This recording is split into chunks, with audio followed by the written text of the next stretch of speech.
Particularly, you spoke about when you were initially wrongly told that Emily was killed, and you said your feeling was one of relief because, as far as you were concerned, the worst thing that could have happened was her being taken as hostage. Just talk to us about your feelings at that time. It must have just been an horrendous experience. Yeah, well, this isn't the first time that hostages have been taken from Israel. And I know the conditions and treatment that they've received in there.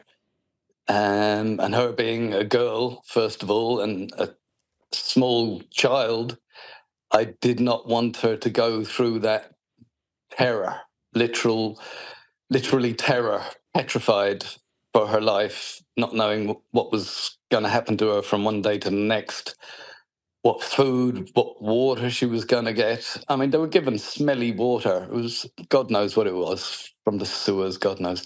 Anyway, I did not want her to go through any of that torture. So, in a way, I was very relieved that it was all over for her and for us, the family.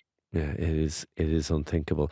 I think I read somewhere else you saying that she's doing very well, but she won't go inside without you. Is that inside a house without you? Is that what you meant by that? Is that because of the experience that she was obviously in a separate house, that she was staying with a pal that night, when that awful night when she was abducted? Yeah, it's sort of a strange thing. You would think she'd feel more at home, safe, secure, unafraid in a house, in our own house, and more afraid of being outside. But it's the total opposite. She's very happy outside. She goes out at night on her bicycle, does little trips with her friends.